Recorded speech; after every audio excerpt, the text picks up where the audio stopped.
Infinity Challenge. My selection hails from Andromeda 5, Panther. Here we go. I would have picked him as number 1, but 4th round will have to do. Next up, do you keep him in singles or do you draft Malkuth next and keep Leaders of the Pack together? That all depends on Abraz's next pick. Speaking of next pick, here comes Abraz back to the podium.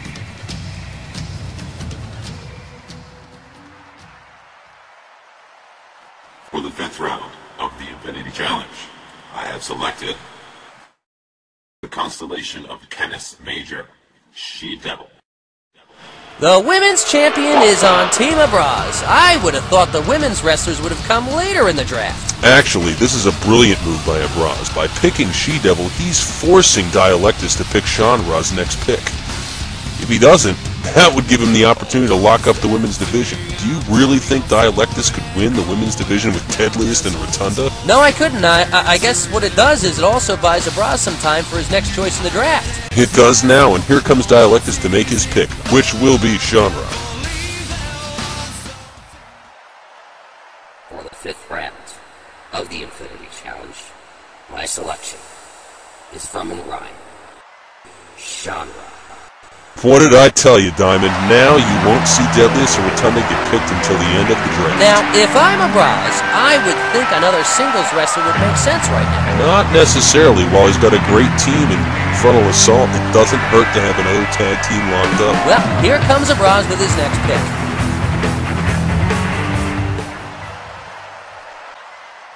For the 6th round of the Infinity Challenge, I have selected, representing the planet Neptune, Vidtech. Now this is what I call a big-time pick. A big-time pick indeed.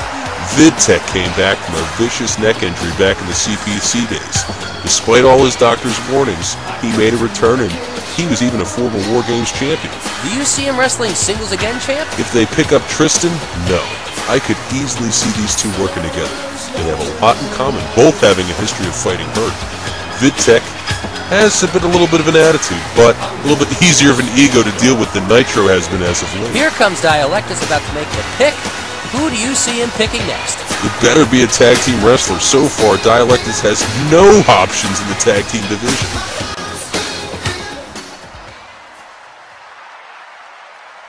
For the 6th round of the Infinity Challenge, my selection is from the planet Earth, the second half of the GWF Tag Team Champions, the American Guy. Before we go any further in the Infinity Challenge draft, I regret to inform you that the Tag Team Champions, as you know, Common Enemy, will not be a tag team in 21-25. The team that will represent Team Dialectus will be the team I prefer to call Stars and Stripes. Not only did he get a tag team wrestler, he has got the tag team champions. Wait a minute, I've just been informed that Stars and Stripes will defend their gold against the former champions, Frontal Assault. What a matchup that's going to be. The next question is, who's going to be the second tag teams for both Abraz and Dialectus? Only time will tell, and perhaps even the next draft pick. Well, here comes Abraz right now.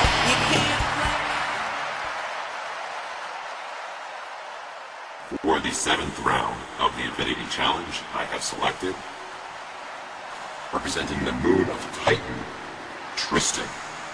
Did I call that one or what? Abraz must be reading my mind having Tristan and Vidtech on his team. Well, it hasn't been officially announced, but this is a team that makes a lot of sense. He does need another team, so why not? Here comes Dialectus to make his next pick. For the 7th round of the Infinity Challenge, my selection also hails from Andromeda 5, the King of the Jungle, Malkuth. The Leaders of the Pack are back. And there you have it. With Malkuth as part of the team, it looks like Leaders of the Pack is going to be a tag team. There's still no word on the second team for Abraz, though. Well, I would still have Panther Warrior as your singles guy, but you can't blame the guy for keeping a successful tag team together, I guess. Also, I've been informed that Vidtech and Tristan will not be tag team partner, since another match has been announced for Demos Perennial. It will be VidTech versus Nitro. Well, that's a bit of a surprise. Who's going to team up with Tristan? I can't imagine he goes single too. Funny you should ask that. I've just been informed that the next pick will be teaming up with Tristan and will be known as, get this, Titan Blood.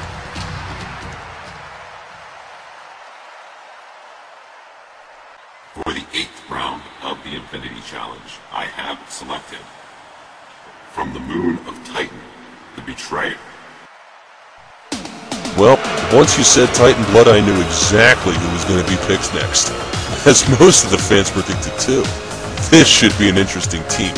The Betrayer looks happy. In fact, he looks a little bit too happy. He's still trying to embrace his stepbrother, but Tristan is not having any part of it. No, he isn't. Apparently, they got the announcement too.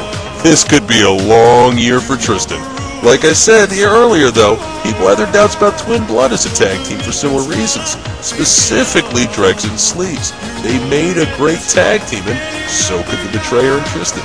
They did, and here comes Dialectus for his next pick. For the 8th round of the Infinity Challenge, I select Oracle from the Vega system. And here is Trick's strange, unofficial tag team partner, and if leaders of the Pack or Stars and Stripes don't work out, you'd have to think that Dialectus has these two guys on his mind. They could absolutely make a backup team, just in case Stars and Stripes have a meltdown. You won't see that with Jungle Knights, though. These guys are too close. They're like brothers. Riker and Andrews have just been bickering back and forth even when I was around. Sam was the glue that kept these guys together. Riker and Andrews, did you just break kayfabe?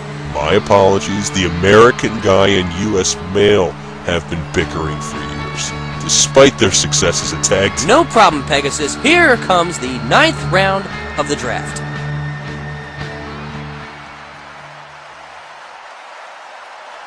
For the 9th round of the Infinity Challenge, I have selected, representing Andromeda 2, the Son of Swarm, Mantis.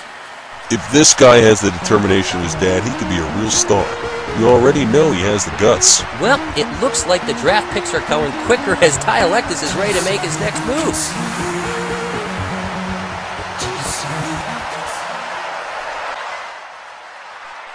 For the 9th round of the Infinity Challenge, my selection hails from the Pounds of Andromeda. It's everyone's favorite Plethador, and he's doing his shuffle to the ring. What do you think, Peg? Well, I'd have to say the band performing his song Throwing Toasters has a million more talent than this job. Oh, come on, Pegasus. The kids love him. Look, Plethador, the kids may love you and you may be a marketing machine, but you really need a lot more in-ring development for me to get caught up in your media attractions.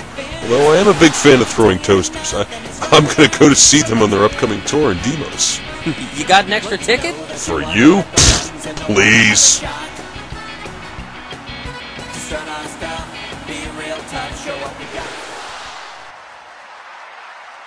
the 10th round of the Infinity Challenge, I have selected, from the Kroll system, Deadliest. Deadliest will stay on the same team as the rest of her friends in the Kroll system. That, it basically wraps up the draft.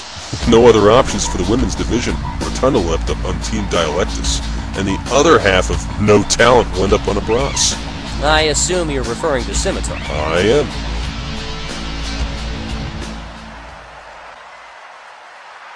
For the final round of the Infinity Challenge, my selection is from Corpulus in the Cephi system, the Fat Lady, Rotunda.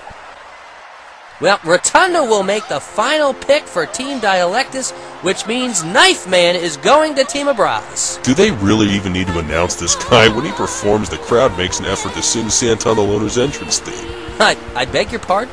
You know, past Atherin Minister of War, Thacker came to the GWF as a masked man named... I know who he is, but I don't remember him having an entrance theme. He came out to complete silence. Oh, I get it.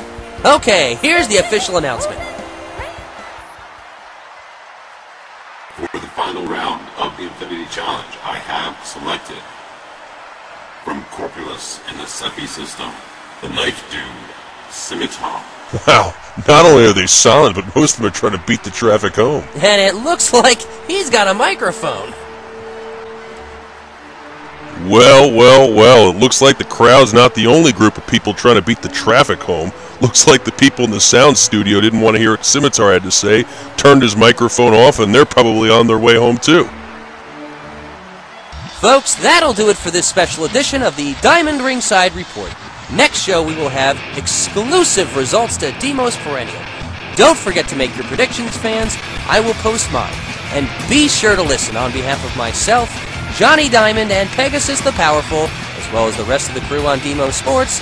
Thank you for joining us. Take care, fans.